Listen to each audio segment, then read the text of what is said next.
And the more proactive you are in getting out there, the luckier you get, but it's got to start somewhere.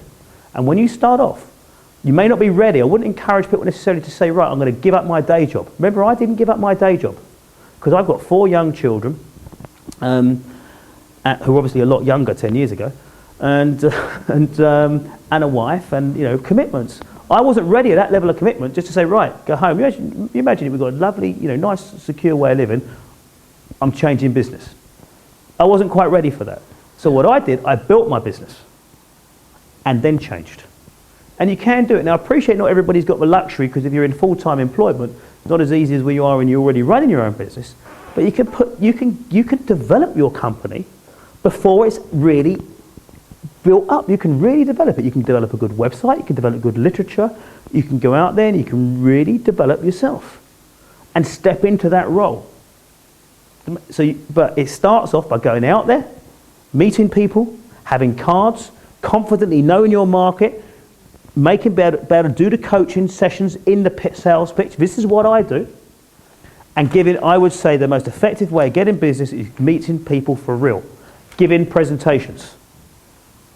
And there are lots of ways you can do that. So I've invested a lot of time and money into these 3 seminars we're doing next week, or the week after rather. Inspire, Motivate, Win. Now we've got one in London, 120 people coming. We've got one in Leeds and one in Birmingham. Now out of those 120 people, we're going to give them a real experience in 2 hours. We want to say, yeah, I want some of this. I really want some of this. So there is an opportunity that we've actually marketed, orchestrated, for people to come and meet us with our objective of gaining clients. Now, when you're getting out there to this marketing, so this is what I suggest you do if you really want to get Chamber of Commerce places, local business networks are the first places to start, and other local interest groups. And this is how you do it. Excuse me. If you do a presentation to 50 people and just leave handouts there, flyers, you have wasted a fantastic opportunity and blew 50 leads. Because those people will not, unless it's someone of real interest, they won't ring you up.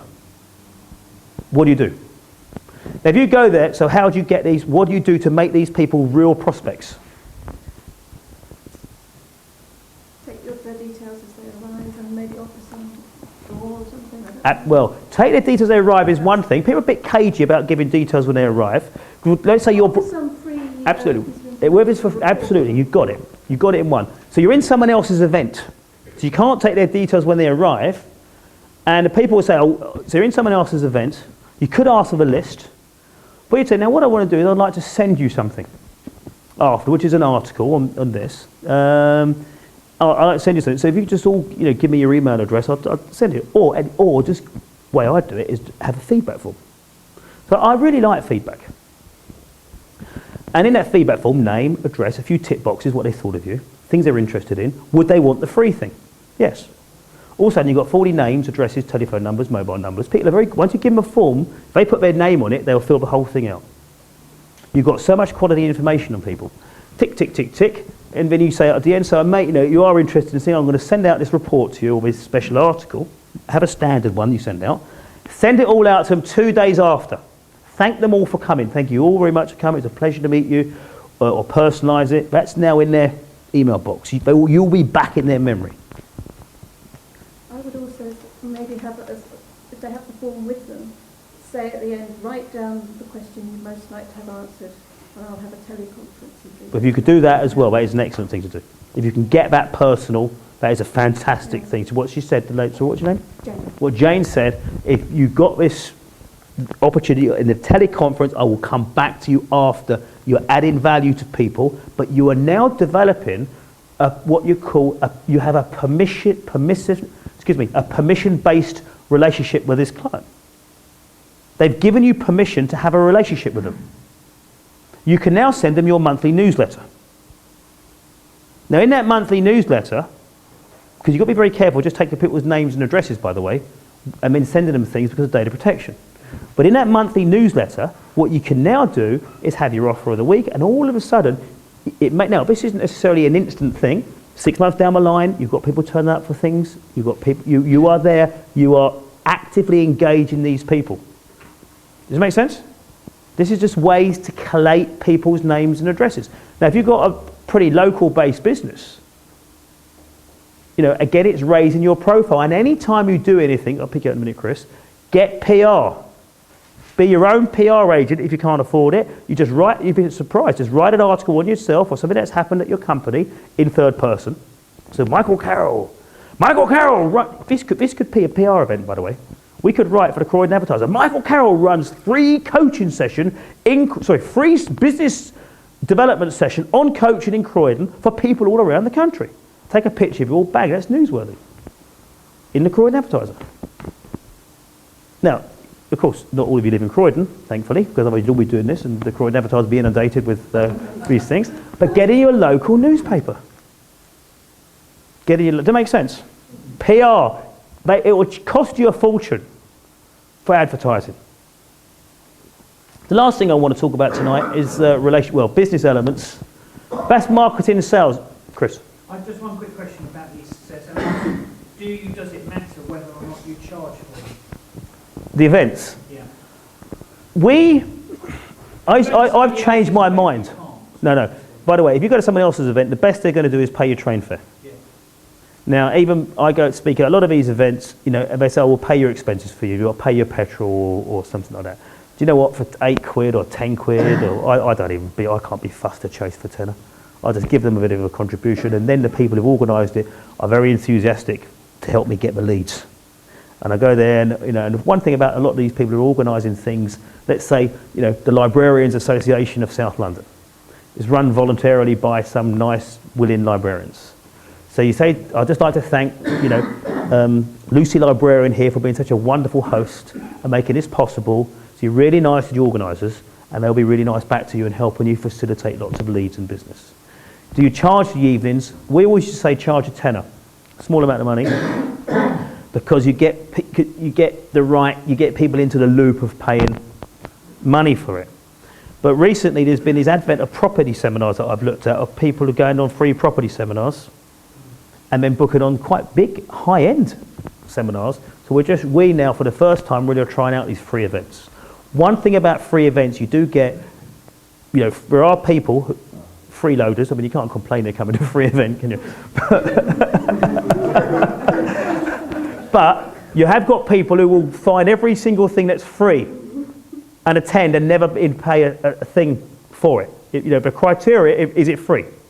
So you just got to separate them out. But at the free event, you've got to make, if you have ran your own free event, by the way, you have ran your own free event, you have paid for the venue, you have put in the time, you have got a legitimate opportunity to put in quite a hard pitch for business. But I would say you've got to give them value at the same time, because you can't advertise an event and make it a one total sales pitch, because you won't develop the relationship. People don't mind being sold to if you do it in a respectful, clean way and give value. If you've got to turn it free and give value at the same time, but at the same time make a pitch.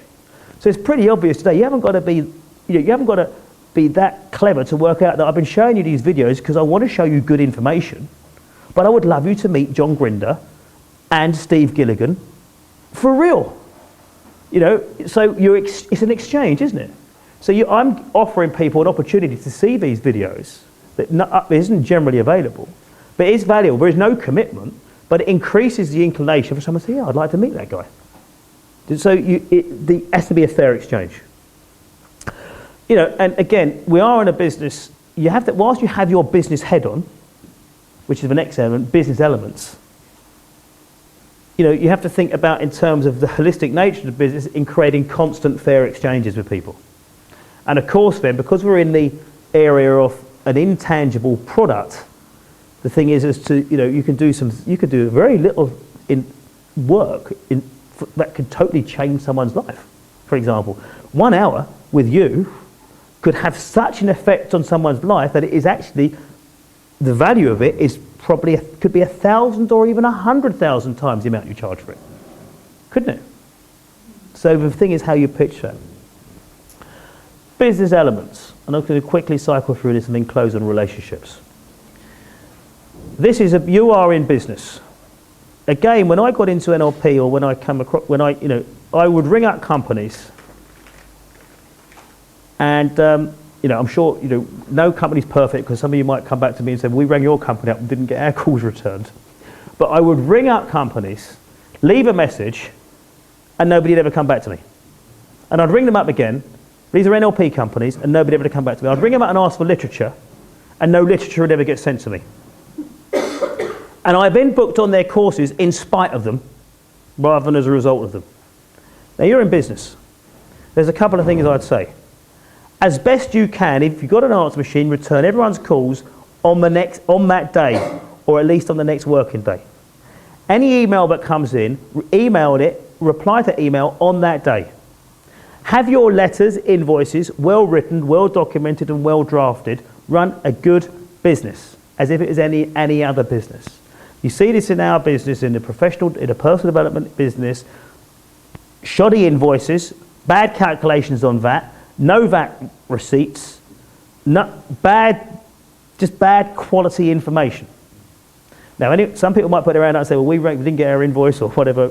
It does happen from time to time. But you ask Shem, you ask Dave, I am a fanatic.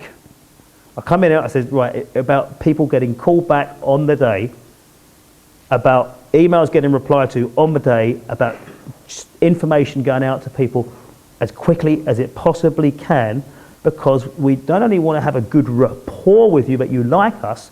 We want our customers and clients to deem us as highly professional in our business activities. Therefore, understand systems, invest in a good computer system, invest in a good database, invest in a good bookkeeper. I would say if you start to do your bookkeeping yourself, you're going to spend a lot of time every 3 months doing VAT returns and wasting time on balancing books when you could pay someone a relatively small amount of money to do it. I would say get a good bookkeeper, because your books will be done, you'll know how much money you're making, you have profit and loss statements, and then when it comes to doing your tax return, you've just got to get all of this stuff that this good bookkeeper has given and give it to your accountant, and your tax is paid on time. Pardon? Get it good. So that'd be, I'd say, get a good bookkeeper. Everything else you could do yourself. You could do a website yourself. You could do your marketing yourself. But I would say get a good website designer and a good marketing designer.